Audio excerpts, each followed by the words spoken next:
the ADL, which is notorious for thinking that any Jewish person who calls up the ADL and complains that they didn't get a job because they believe because they were Jewish, or they weren't given a lunch break they believe because they were Jewish, they call that anti-Semitism without even investigating it. All right, let's talk about censorship.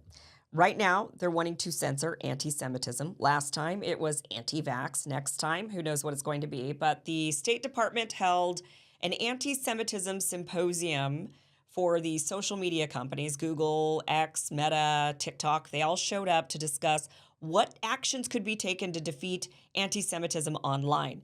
You know where this might head. It's going to head towards a lot of censorship, a lot of targeting, a lot of removing of accounts, just like what we saw during COVID.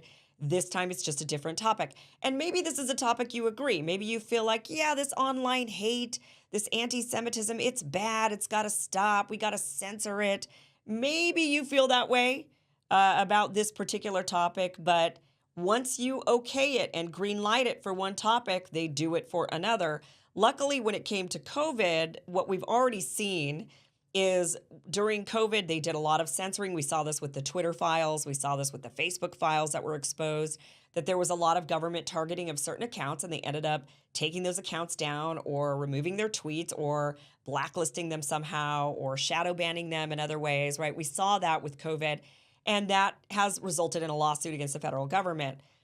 Now, with anti-Semitism, they might, the one thing that we might have on our side is since the exposure from the Twitter files, they might be a little bit more hesitant to categorize certain speech so quickly to go after it and say, yes, this is anti-Semitism. If you say from the river to the sea, Palestinians should be free or Palestine should be free. For 30 years, I am very consistent, and I'm saying something very simple. This conflict is not on the lack of a state of Palestinian, but the existence of a state, the Jewish state. Every area that we evacuate, we receive terrible terror against that. It happened in South Lebanon, in Gaza, and also Judea and Samaria, which we did it. And therefore, I clarify that in any other arrangement, in the future, the state of Israel have to control on the entire area from the river to the sea. Did the president address Netanyahu's use of the phrase "from the river to the sea" in their conversation today? I know the White House has previously said that phrase is divisive. So I'm not aware that specific phrase was discussed. Do you condemn him using that phrase? Look, there's a connotation with that phrase. We've talked about this before, but when you use the phrase "river to the sea," it speaks basically to the mantra of Hamas and in their manifesto, where they basically describe the geographic bounds of what they believe to be Palestine. And if you look at it on the map, if you go look at the four corners that they describe it, it's basically the state of Israel. They just don't believe it should exist. So again, it's not a phrase that we recommend using, given because of that context. This wasn't Hamas, this was Netanyahu. I understand. I don't have anything more on that, and I certainly don't have anything more on the conversation to read out with respect to that. If you say from the river to the sea, Palestinians should be free or Palestine should be free or whatever it is you want to say, that's anti-Semitism. Could you provide for us a definition of anti-Semitism?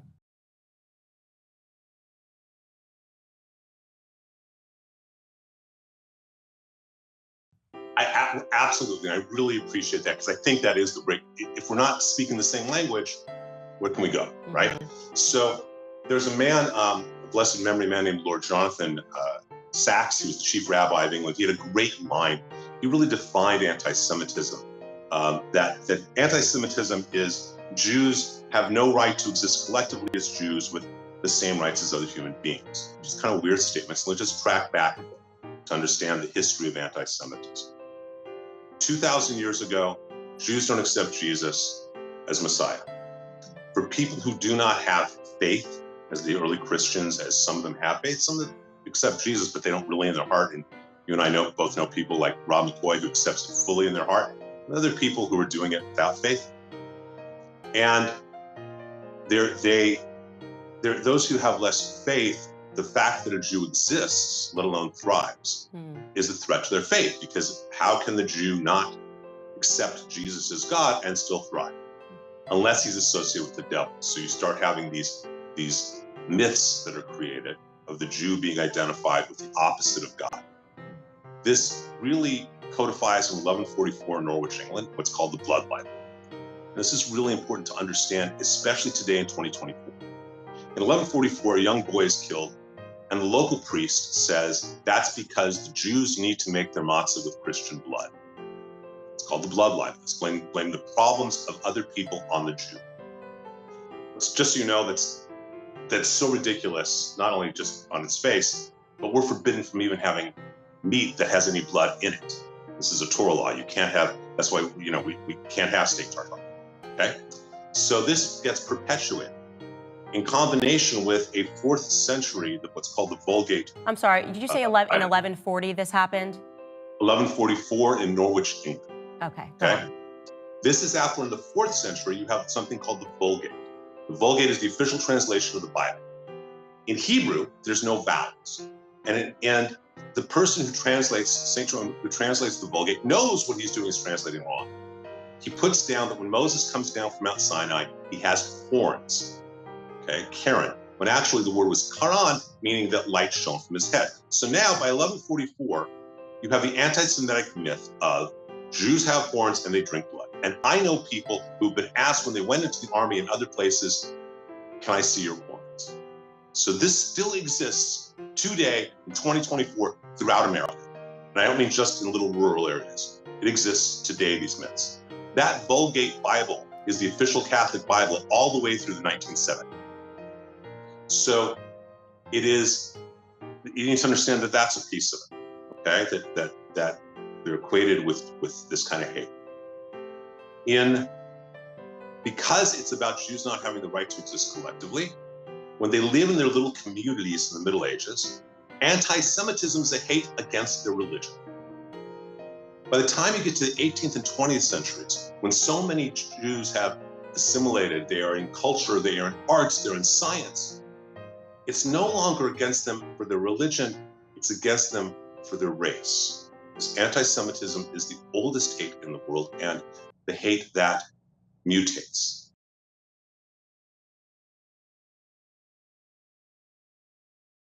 But let me share with you the State Department document here. The Office of the Special Envoy to Monitor and Combat Anti-Semitism hosts Symposium on effective action to confront online anti-Semitism. I would love to know what they believe the effective action is. It's obviously censorship. I would like to know exactly which phrases they want to censor, who they want to censor, what types of sentiments they want to censor. Do they think that any and all criticism of Israel should be censored? Is that considered anti-Semitism? There's a big, wide window here of what is being called anti-Semitism these days. So I would love to know, get the reading of the minutes from this meeting to find out what they consider to be anti-Semitism. So it says, on May 23rd, U.S. Special Envoy to Monitor and Combat Anti-Semitism, Ambassador Deborah Lipstadt, hosted a symposium to combat online anti-Semitism. The symposium convened technology executives, NGOs, and government representatives to foster collaborative thinking about effective action against surging online anti-Semitism. Again, are they calling anything against Israel anti-Semitism? I'm going to guess that's a yes.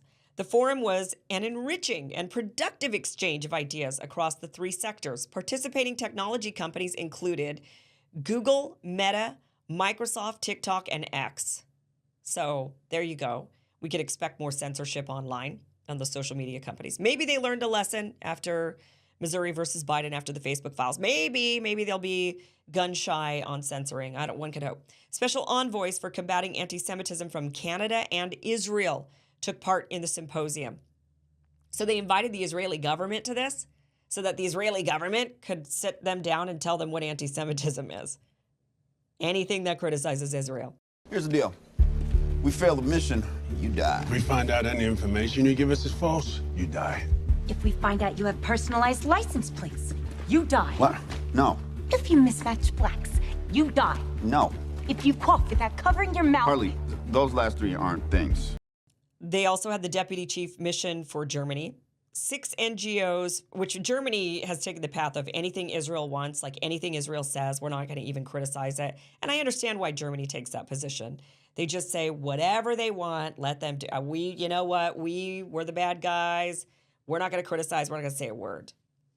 6 NGOs from around the world, including the American Jewish Committee, Anti-Defamation League, World Jewish Congress, Center for Countering Digital Hate, Cyberwell, and Decoding Anti-Semitism also participated.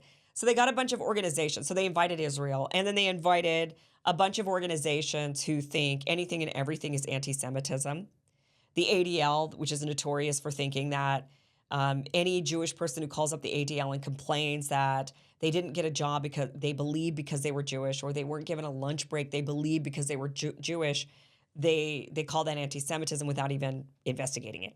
According to the ADL reports from the last couple of years, the average number of anti-Semitic incidents in the US is around 1,500 a year. I'm hoping Joel Levy can help me find a case I'll be able to follow. What I'd like to do is to follow a case. I understand, yeah. Because, every film needs like a drive. Once we have like a case that we can follow, so that would be great. We're going over the fresh data collected over the last couple of weeks to see if there's anything I will be able to film. We have received in the last week or so someone who employment case, someone who wasn't able to take days off for the holiday. Someone who employment case, someone who wasn't able to take days off for the holiday. Someone who is a school teacher and wanted days off for Shavuot. Someone who is a nursing student and had some issues with taking time off, as well as with taking time off. We also got a phone call from someone who was complaining about a website that had anti-Semitic remarks on it. Mm-hmm. Someone who was complaining about an article in the newspaper who they thought had anti-Semitic undertones. And that seems to be the roundup. And that's what we've had in the last 2 weeks. Those are the kinds of incidents that we've had recently. 5 in 2 weeks. So there's no way to predict. So they got a bunch of organizations. So they invited Israel, and then they invited a bunch of organizations who think anything and everything is anti-Semitism. The ADL, which is notorious for thinking that any Jewish person who calls up the ADL and complains that they didn't get a job because they believe because they were Jewish, or they weren't given a lunch break, they believe because they were Jewish, they call that anti-Semitism without even investigating it. There wasn't anything suitable from the last 2 weeks. So Joel Levy tries to help me to find a case. What they're looking for is an incident that they might be able, and they will do all the contact work, but an incident they might be able to follow, to actually see something that has happened, to go to the site, to talk to people there, to show what has happened, the impact on them, how we interact with all of that, and so on. Assemblyman Hickind had a lot of Jewish voters in Brooklyn, and he suggested a case for me.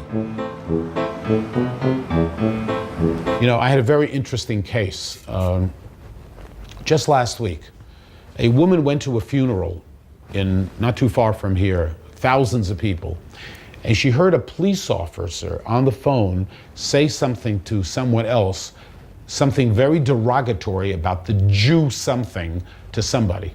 This woman was at the funeral, she heard this. She was so upset, she wrote me a letter, I could show you the letter, and she called me. Yeah. Okay. Is this the only letter? Yeah. Okay. You want me to read part of it to you? Actually, you could look at it. I overheard a very disturbing conversation that a policeman had on his cell phone. I heard him say very loudly, I wasn't even standing close to him, quote, "I'm just finishing this Jewish shit." Sorry for using this kind of language, but this is the exact quote. I was so offended by the vulgar language, which is never appropriate, etc. And she goes on. I made it that the police officer called the woman. He apologized on the telephone. Hicken thought it was a good case, but the police wouldn't let the officer go on camera, and the Jewish woman seemed to be satisfied that the policeman had apologized. And then they invited a bunch of organizations who think anything and everything is anti-Semitism. The ADL, which is notorious for thinking that any Jewish person who calls up the ADL and complains that they didn't get a job because they believe because they were Jewish, or they weren't given a lunch break they believe because they were Jewish, they call that anti-Semitism without even investigating it. So they were all invited to tell us what anti-Semitism is and to ensure that we are censored online. Senior White House officials, including Neera Tanden, chair of the Domestic Policy Council and domestic policy advisor to the president, and Ann Neuberger, Deputy National Security Advisor for Cyber and Emerging Technologies, delivered opening remarks. Deputy Secretary of State for Management and Resources, Richard Verma, delivered concluding statements. Participating technology companies volunteered to consider taking independent actions to address anti-Semitism on their respected Hold up. This is stupid. This is another Missouri versus Biden right here. Participating technology companies volunteered. They did it on their own accord. There was no government pressure. We pulled them into a government meeting with even government officials from the United States, Germany, and Israel. We pulled them into these meetings, these platforms that are on in all these countries. And they volunteered. Can you believe it? It's so wonderful. They volunteered to take independent actions. We didn't pressure them, right? They're going to consider taking independent actions to address anti-Semitism on their respective platforms, including establishing dedicated expert positions on policy teams, implementing anti-Semitism training for key professionals, and increasing transparency by publicly reporting on trends in anti-Semitic content. So it's identical. It's absolutely identical to what they did during COVID. But now they're doing it rather than anti-vax. We don't want vaccine hesitancy. Now it's anti-Semitism.